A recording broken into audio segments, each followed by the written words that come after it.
Welcome to the seaside town of Vina del Mar in Chile. The choppy waters signal danger ahead for those taking to the water, the bike, and of course out on the run for this sprint triathlon as the World Cup calendar once again returns to this beautiful town that is submerged in grey skies, a bit of wind, importantly some cooler temperatures, and those choppy waters just in front of us.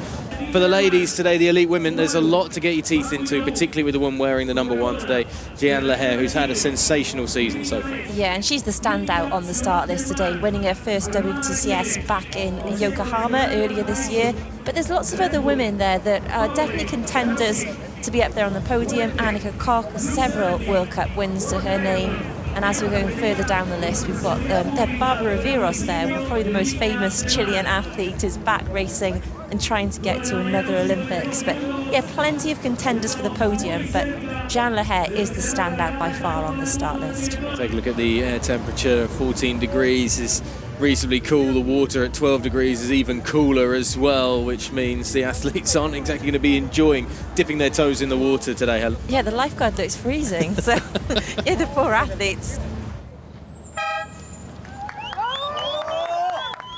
It just seems like the choppy waters have abated slightly as the ladies make their way into the water, and it's a fairly clean get out into the ocean for them. It's not the largest size group of ladies in terms of the numbers that we have competing, but there's a strong talent pool with plenty eyeing podium positions, perhaps for the first time in their World Cup career. Now we saw the yellow hats at the top 10 kind of split. Half went to the right, half went to the left, but it's in the middle that we've got some of our fastest swimmers really charging out. That is the number 18 of Rosa Martinez, the Venezuelan, who has had some impressive finishes actually in Vina del Mar, top 10 in November 2023, a 9th place finish for her. One of her best World Cup finishes in her career.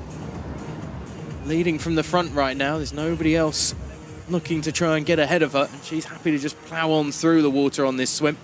This is still one of those parts of the year and parts of the cycle where we've had the fun and games of Wollongong and the World Championships, and that's been and gone, and suddenly it's not quite a dead time. These are going to be important results for these athletes out there today, but at the same time it is just that we're dripping towards Christmas. There's a bit of festive feeling in the air around some places, and a few people maybe just eyeing a little bit of a break and a breather after the most intense part of the season has been and gone. The positive of having such a long season is it does give athletes a bit more flexibility with their plans. Like if they have had that injury, then they've still got races they can get to.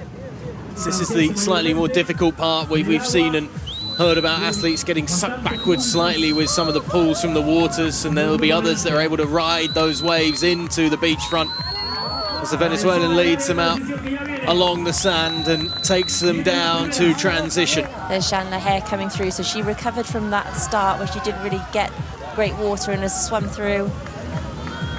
Arabidian Rodder. There's Sophia Howell as well. So a lot of the names we thought we had. That's a good swim for Casillas. She's had a few poor swims over the last couple of years, so she'll be really pleased that she's right there inside that front group. Saw Verena Steinhauser was quite a way down. She's not going to be happy with that swim. There's a good gaggle of bodies though making their way into transition. A few of those of the Spanish contingent. You see Guerrero in there, Intanel as well. Yeah, all very close together.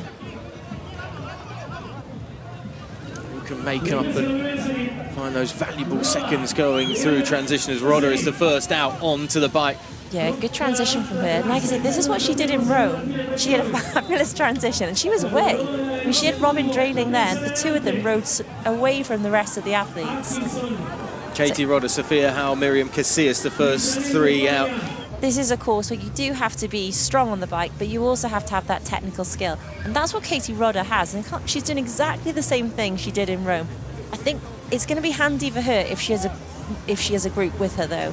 I mean, you don't want to sit on the front of the group and drag everyone around because that's detrimental to your race overall. So I suppose it's a little bit of both, wanting to use that strength you have, but also to get that group to work with you, get them to bring with you.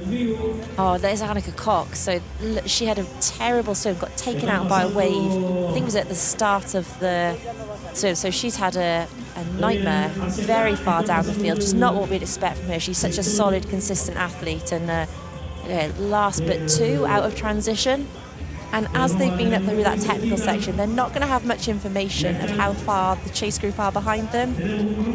There's Sandra Dode. She's one of the athletes who's definitely a threat to that front group. She's a very strong runner. She's won multiple World Cups. We play the patient waiting game to find out just how long it will take for that chase group to come through. I'll get a bit of a view of them. Coming down the other way, down this long street section down on the coastline. Howell is just starting to leave the others behind for a moment. And I'm not sure she did it on purpose, because I know when she went up the first hill really hard, she looked behind at the top to say, come on, there was no one there. So this is not an intentional breakaway from the others, but she's found herself with a bit of time. She's really pushed on, so it was whether they're going to get back to her, but I think it's a good sign for her. She's feeling good. Howell bringing them through then. It's a good little gap. So I don't think she meant to do, but yeah, 5 seconds at the moment, is it? Yes, 5 seconds, 29.31, with Miriam Casillas coming in at 29.36 just behind her. And only a second separating the Spaniard and Lehair at the back of that group of 7. Yeah, that gap just continues to grow a little bit more from Howell. This group is losing time to the leaders, that is for sure. They come to around about 30.59, 30.53 they're calling it. It's a gap of over a minute 20 basically. Wow. So I've got another 30 seconds pretty much in that lap. That's not going to be pretty reading for those in the chase group. There's Annika Koch in the next group coming through. And it looks, we've only really had eyes on them as they came in through transition, but she's been on the front both times as they've come through, so it looks like she's doing a lot of work to try and get her group, even if it's not up to the first chase group, it's just to close that down, just to minimise the damage. Around about 2 minutes 10 off the leaders, that second chase group led by the German, who, to her credit, hasn't just sat back and slumped in that position. She's trying to be the driving force at the front of that second chase group that are looking to reel in these athletes ahead of them. Those two maybe are just looking to perhaps saddle up together. The 2, a 3 and a 2 suddenly in the front 7. It's Howell and Casillas that are leading the rest through. Guerrero trying to pull the other 3 up to this lead group of 4 as Lehair now takes her turn at the front with Roda. Almost as a thank you very much for stretching this out. Now I'll just assert myself right back at the front, which is where I'm meant to be, but they all have come together once again. They do come off the bike then and out onto the blue carpet to go into transition for the run. It is the front 7 who are pretty much as they were and as they have been, all together out there on the bike, all together going into transition. Now is this the opportunity that Lehair has just been waiting for today, to be close and in contention up at the front and then use that very impressive run of hers. Bit of slow, just getting that last shoe on. Sara Guerrero trying to go with Lehair. So, I mean, I know Guerrero's fast. I've seen her she had an incredible sprint finish in the Tenerife European Cup just recently. So she has that speed. She's going to be able to get out with Lehair. Whether she's going to be able to stay there, but why not try? She's on the podium in Chengdu, of course. Guerrero in 3rd position back in May. She's had some really good World Cup results. You think of Tizzy as well, one of the bigger World Cup events, obviously just for the excitement around the weekend in Tizzy Varros. Would have find a top 5 finish, top 10 in Rome as well back in October. Another one who's come in with really good form, Sara Guerrero. More of the chasers make their way into transition. Still that sizable gap between the leaders and those that have just come through transition. This is the second chase group led by the German. Super smooth from Annika Koch there, that transition. She unfortunately is going to get a very good view of the likes of Lehair and the leaders coming the other way on a run course that basically everybody can pretty much see where everybody else is. Yeah, and Lehair's made a step up and is suddenly leaving Guerrero in the dust. I mean, I think Guerrero did really well to stay with her for that long as well, but looks like Lehair's just upped that tempo a little bit. It's not much, she's just gradually pushed on and Guerrero just can't handle that pace. Pinsnell, Dode, these are 2 of the faster runners from our chase group. You see they're already striding away from the guys. De Koning trying to go with them. it's Katie Rodder that's the slowest out of that group of 7. She's in 7th, so she's going to be she's about a minute ahead of that Sandra Dode, Marta Pintinel, those 2 athletes that are moving very fast from the chase group. Yeah, they're saying it's 2 seconds between Lehair and Guerrero. It's a lot more than that at this point. You can see that already. So they're Rodder, so she's got about a minute. So that might be less, because it looks like that timing split has come from a little bit further back. Yeah. So not too far left now for Jeanne Lehair. She's done the far end of the course, going to get back, then go past transition, dead turn, and then she's back towards that blue carpet. Lehair is just continuing to add to her advantage. Guerrero looks like she's struggling a little bit, that pace really slowing down just for a moment. She tries to get that energy back into the legs, and I wonder if maybe being with Lehair has just cost her early on in terms of energy reserves towards the end of this, or if she's just trying to stay in her own groove and make sure she keeps control of 2nd place, which last time we looked like it was going to be still quite a comfortable podium for her. This is a little further back with Rosa Martinez, the Venezuelan, but right out in front, Lehair. Rosa Martinez is in 3rd position, which is why we're seeing her there, just from that last split. It's come through on our timing. She's put the power down in the last few metres, but it is Lehair who has put the power down all morning here in Chile. Vina del Mar sees Jeanne Lehair crowned as World Cup champion 2025 with a dominant performance, finishing ahead of Sara Guerrero, who once again will take the podium on the World Cup stage and goes one better than her bronze to take silver here this morning. A superb performance for her, a beaming smile as she comes across the line. She's been beaten by somebody that has just been streaks ahead of everybody else out there on the tarmac. And as dominant a performance as you'll see, and this is going to be a superb finish as well. Rosa Martinez is going to take bronze position. The Venezuelan sprint champion 2025 can add another medal to her calendar year. It's a huge World Cup podium for her. It's going to mean so much to do it as well on her home continent. Vina del Mar sees her completing the podium with an emotional 3rd place. Breakthrough performance for her. Miriam Casillas getting the 4th place there. That's Sophia Howell getting 5th. I think that won't be one of her best World Cup results.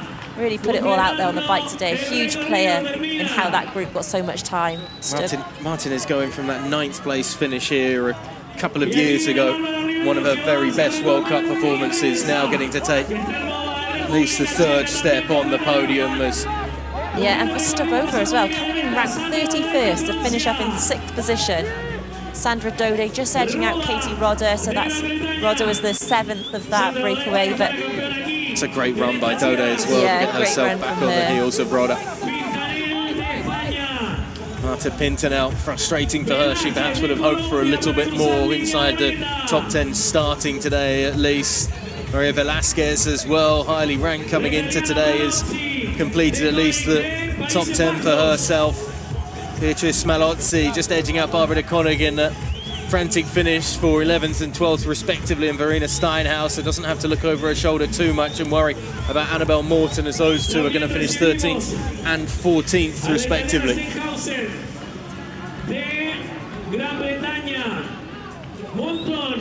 Morton at least improving on previous World Cup performances from earlier this year. Had the 18th in Tiziavaros, although had the top 10 as well in Samarkand earlier in the year, as the American Beveridge comes through to take 15th. Go looking over her shoulder, making sure she's ahead there. Another one who maybe might just feel a bit frustrated to have not found herself in a slightly better position today, the Canadian. She's had a lot of troubles over the last couple of years, and I think she's actually just thankful to be racing. I know it's been a tough couple of years with injuries and illness, so I think happy to be racing and looking to build on this year. Who's going to take it between Atkinson and Garabedian? Looks like Atkinson just got it. The British athlete edging it right at the last moment to take 18th and 19th for Garabedian.